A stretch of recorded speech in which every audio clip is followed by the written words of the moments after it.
Saksi ahli digital forensik serta ahli komputer forensik dan kriptografi menjelaskan bahwa dokumen elektronik bisa diketahui perubahannya dalam sistem operasi komputer, mulai dari kapan dokumen ini dibuat, dimodifikasi, dan diakses. Pengurangan dan penambahan dalam dokumen elektronik juga dapat dilacak. Dalam file itu kan ada modify date, terus ada apa created, ada macam-macam gitu. Mungkin bisa dijelasin Pak berkaitan dengan file-file yang ada kalau dari itu saya, kalau dari saya lihat kalau dari sisi file tuh pertama kalau tidak terjadi perubahan bisa kelihatan dari software kan sekali lagi apalagi dari kita dari ini metadatanya ya, metadatanya kita bisa lihat. Apalagi udah open source ya di beberapa software juga saya bisa tunjukkan tidak ada perubahan dari sisi itu dan ketahuan kapan dia di-create dan dirubah. Oh jadi kalau misalkan nih rekaman ya Pak, kopian dari DVR tadi lalu ditaruh dalam flash disk, and then saya taruh dalam laptop saya save dalam laptop saya, maka yang tersimpan dalam metadata itu tetap dari yang asalnya gitu. Iya, Karena artinya how to create perubahan.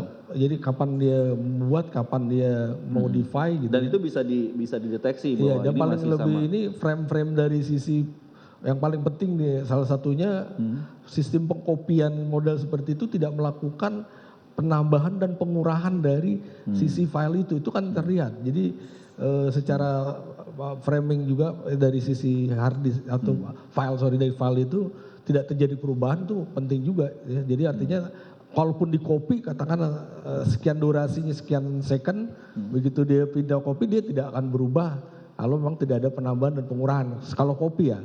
Jadi beda dengan yang definisinya nambah kurang atau delete malah menghapus ya gitu. Dan sebagai tambahan lagi ya saya bisa buktikan kalau kita menghapus di embedded Linux aja itu bisa balikin file yang udah dihapus itu. Oh bisa dibalikan, bisa di recover ya? Iya. Tadi juga sampaikan oleh Pak Setiadi juga ada beberapa tools yang bisa digunakan. Padahal kita nggak janjian ya.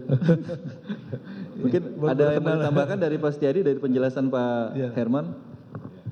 Jadi ada beberapa status yang kita lihat dalam metadata. Ada created date, itu dia kapan dibuatnya. Ada modified, kapan diubah.